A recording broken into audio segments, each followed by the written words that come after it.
I want to talk about a few different theories that separately are, I think, real revolutions in human thought, but when combined actually give us something, a new, very complete understanding of the human being. So the first is triune brain theory. Basically says that humans evolved with three types of brains: a reptilian brain, a mammalian brain, and a higher brain. The reptilian brain is the brain that all animals have. It basically manages basic body functioning, circulation, etc., the drive to reproduce, territory protection, basically animalistic instincts. As mammals emerged, weaker than our predators, the only way to survive was to live in groups, and so a new social emotional intelligence had to emerge, and that's the mammalian brain. It allows us to read emotions on others, navigate hierarchies of groups, etc. And then unique to humans are things like language, meaning, abstract thought, logic, and those are the realm of the higher brain. And another theory, very famous theory, is Maslow's hierarchy of needs. And basically he says that there is kind of an order of operations to the human being, that we all say have the need for love, but if there's no air in the room, that doesn't really matter to us. That only when certain base level needs are met do higher level concerns become a priority. So for example, so this is the basic hierarchy. At the base level are our physiological needs: air, water, food, sleep, digestion, the drive to reproduce again. Then and only then, when those needs are met, do safety and security become a priority. The need for shelter, the need for making sure our family is safe, the need to know that we have resources coming in. So today we call it security of employment, but there was no employment in the wild. It was knowing that, okay, in a week I'm not going to go hungry because this is the last food I have, but there's plenty of food around. Only when those needs are met do things like love and more higher level emotions become a priority. So love and belonging, friends, family, partner.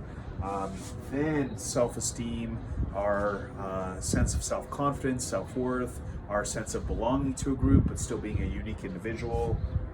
And then in his model, at the highest level was self-actualization. This idea that if you are meant to play music, if you're meant to be a musician, that you will only really feel fulfilled if you do that. The teacher must teach, the architect must build, etc., or design.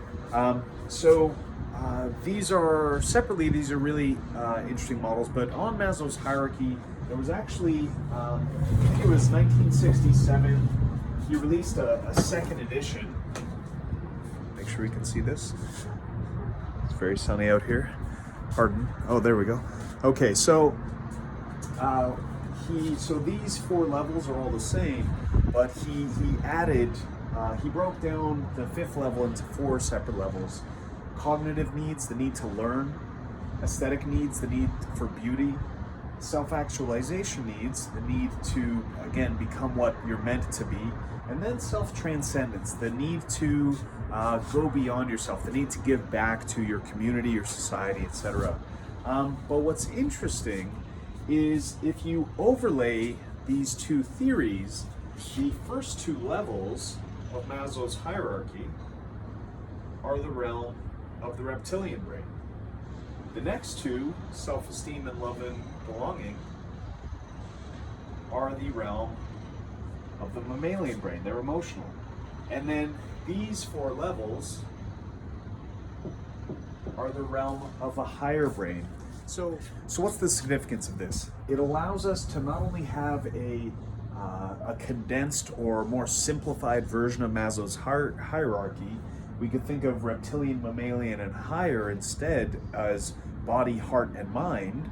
So it gives us a way to speak in simple enough terms that we could teach it to a child, but it allows us to go as deep as we want. So some arguments against Maslow's work is that the hierarchy is not a true hierarchy or an absolute hierarchy, and that you could experience love even if you're a little hungry. And it's true, he talked about prepotency, and that only when needs were not met in the extreme, if you're starving to death, that's where the hierarchical nature is more significant. But for me, the significance in his work isn't the hierarchical nature, but that he maps out all the dimensions of life. Now, I should say, he mapped out the categories, if not all the individual dimensions. And so overlaying these and then diving deep into each of the needs, each of the physiological, each of the safety and security needs individually,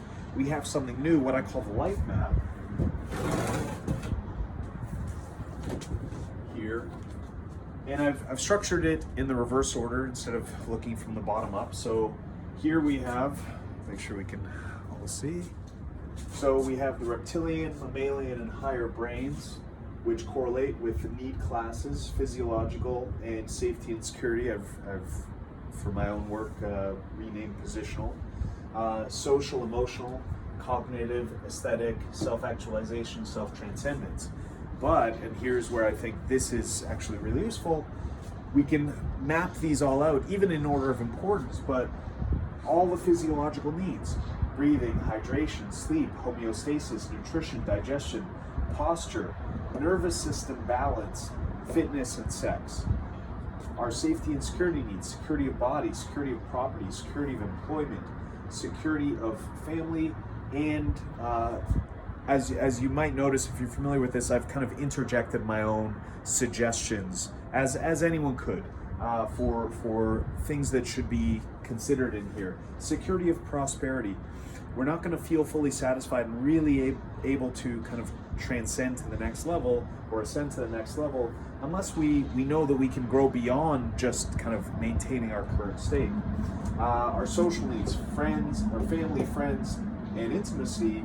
I didn't see him talk really about community, or as we're, I hope, starting to experience now during this pandemic, our need for connection with humanity. Our emotional needs: sense of self-worth, sense of identity, sense of self-confidence, sense of belonging, and sense of status. So belonging to a group and then status within that group. Our cognitive needs, and again, here's where I've interjected a little bit more of my own ideas, but everything cognitively starts with open-mindedness. You can't learn unless, it's that whole empty cup idea. If your cup is full, you can't put anything in it. So open-mindedness, then learning, but learning doesn't help us unless we can apply that learning. So contributing is kind of applied learning, or you could think of it as application instead of contributing. Our aesthetic needs: the ability to see beauty, the exposure to beauty. You have to have the opportunity to see beauty first, but then there are wine appreciation classes. It's only when you've really or art appreciation classes, etc.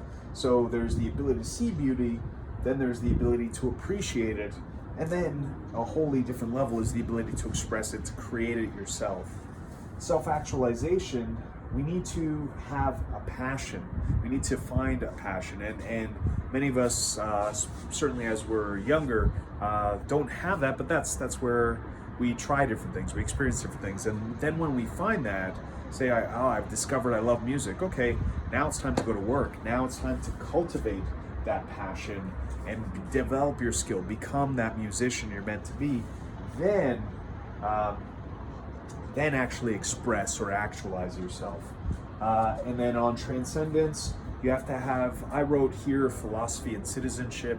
The idea being that you have to have your own perspective through which you're going to then define or choose your contribution.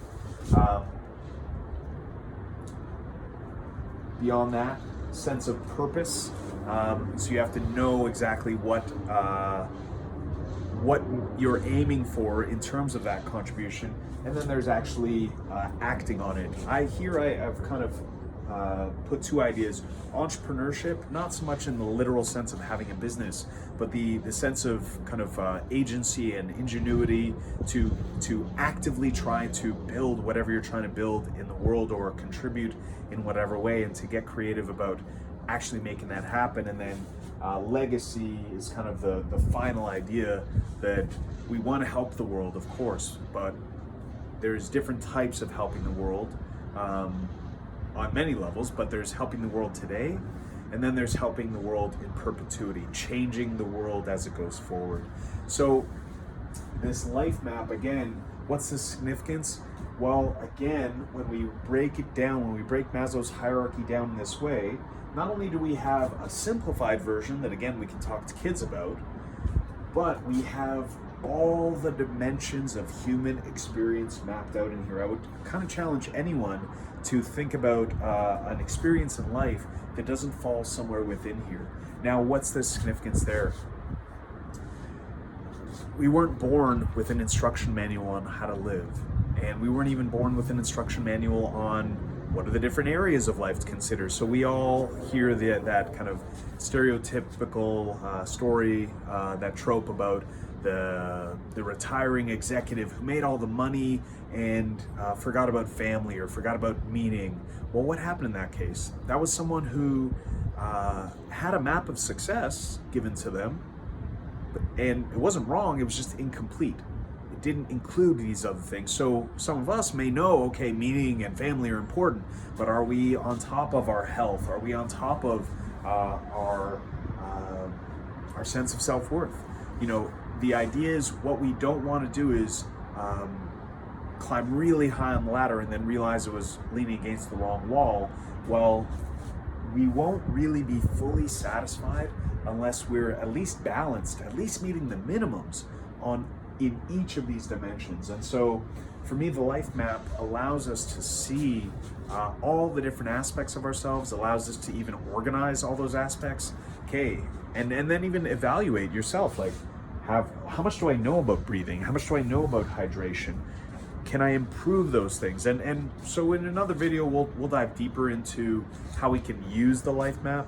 But I just wanted to introduce it as a tool, and introduce the kind of ways it comes about through this understanding of triune brain theory, Maslow's hierarchy, kind of the original version, then his second version 2.0 with the 8 levels instead of 5, and then what I consider Maslow 3.0, the life map, where we create this cascading effect where we have all the different dimensions mapped out, but again, we can shrink it down into body, heart, and mind.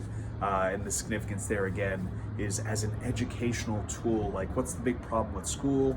We learn all sorts of wonderful things, and then we graduate and we don't know how to feed ourselves. We don't know how to deal with a breakup. We don't have to know how to pay taxes or find purpose. So school teaches us all sorts of interesting things, but it doesn't teach us how to live. And so the life map for me is a tool that really opens a lot of doors in education and personal development, because it allows us, it gives us a complete view of the human being.